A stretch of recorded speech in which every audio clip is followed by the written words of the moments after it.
Magandang gabi po sa inyo lahat, mga minamahal kong tagapakinig ng salita ng ating Diyos. Sa mga baguhan at mga datihan. Yan po, ang pag-aaralan po natin ngayon ay ang ating topic. Alam ba ninyo na ngayon ay nasa huling panahon na tayo na sinabi sa Biblia? Sa mga huling araw, ang tao ay magiging makasarili.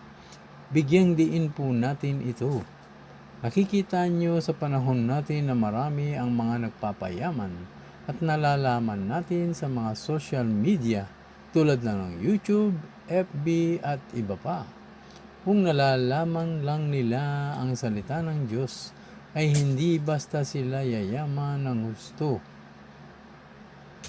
o magpapayaman ng husto. Sa halip, ang kanilang ibang kayamanan ay tutulong nila sa mga mahihirap. Tulad na lang nga halimbawa nito. Kapag ikaw ay may-ari ng malaking kumpanya o nakahihigit sa ibang kumpanya, ang gawin mo habang may panahon pa ay tumulong ka na. Una, sa mga empleyado mo, lalo na kung malaki ang kinikita mo. Huwag mong isipin ang itutulong mo sa kanila, sapagkat ang Diyos ang lalong magbibigay ng maraming blessings sa iyo. Ang gawin mo ay bigyan mo sila ng benefits, bukod pa sa kanilang sweldo. Magbigay ka ng isang utos na kapag magsipag sila at magiging tapat sa trabaho, ay makatatanggap sila ng magandang benefits bukod pa sa kanilang sweldo. Pinapaalala po ng ating Diyos sa mga mayayaman at maluwag ang pamumuhay na huwag ang sarili lamang ang isipin, bagkus ay ang mga taong nangangailangan tulad ng una ng kanilang mga empleyado. Mapalad po ang isang mayaman o ang isang tao kapag siya'y palaging nagdarasal, nagbabasa ng Biblia, niyayakap niya ang salita ng Diyos na walang ibang hangad kundi ang makatulong sa ibang tao na nangangailangan. At nalalaman niya ang mga batas ng Diyos na hindi dapat maging makasarili. Hindi po ako nagsabi nito, kundi ang ating Diyos na nasa langit. Ako lamang po ang nagpapaalala sa mga taong mayayaman o may maluwag na pamumuhay. Ito ang tanong. Dapat bang sundin ang nasa ng isang tao o ang ating Diyos? So pakaisipin po natin mabuti. Kapag tumutulong po tayo sa mga taong nangangailangan, ay natutuwa po ang ating Diyos. At lalo kang pasasaganahin niya sa iyong kabuhayan para may maitulong ka sa ibang tao. Ang mga masasama ay magpapakasama at ang mga manlilinlang ay patuloy na manlilinlang. Magpapakasama talaga ang mga tao na pinaalalahanan po tayo ng ating Diyos o binabalaan niya na tayo na huwag na po natin gawin ang mga ganito na masama sa harap ng ating Diyos na nasa langit. Dumating na po ang mga sinasabi sa Biblia na magkakaroon ng digmaan, lilindol sa iba't ibang panig ng mundo. Magkakaroon ng kahirapan. Basahin natin sa 2 Timothy 3 verse 1 to 13. So, sa magandang balita, Biblia. Sa 1, dapat mong malaman na sa mga huling araw ay magkakaroon ng mga kahirapan. Ang mga tao ay magiging makasarili, sakim sa salapi, palalo, mapagmataas, mapagsamantala, suwail sa magulang, walang utang na loob at lapastangan sa Diyos. Sila'y magiging malupit, walang habag, mapanirang puri, marahas, mabusok at namumuhi sa mabuti. Sila'y magiging mga taksil, pabaya, mayabang, mahilig sa kalayawan at walang pag-ibig sa Diyos.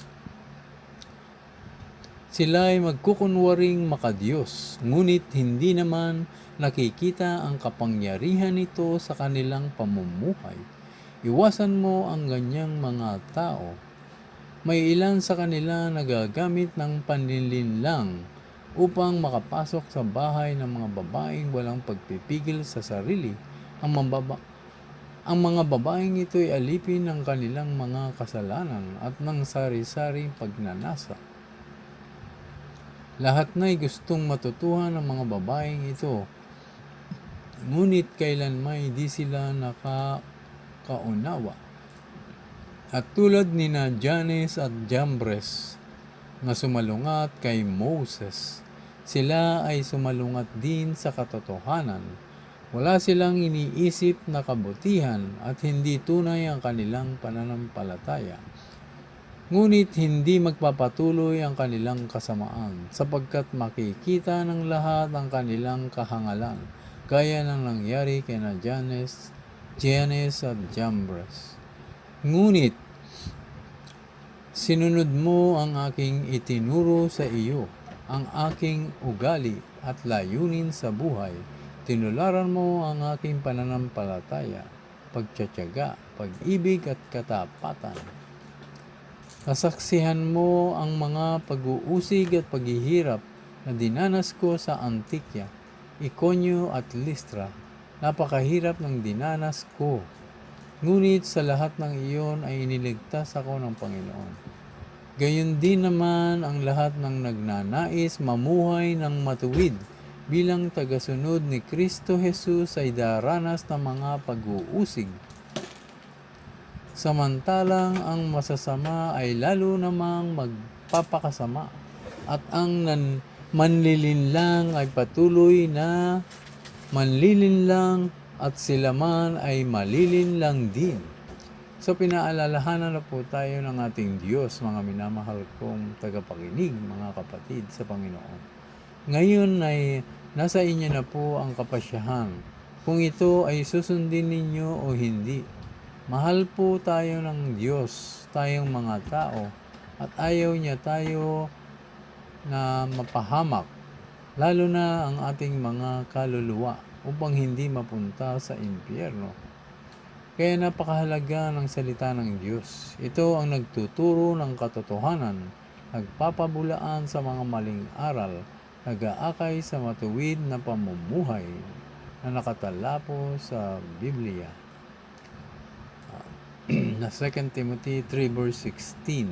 Magiging ganap tayo kung niyayakap natin ang salita ng Diyos.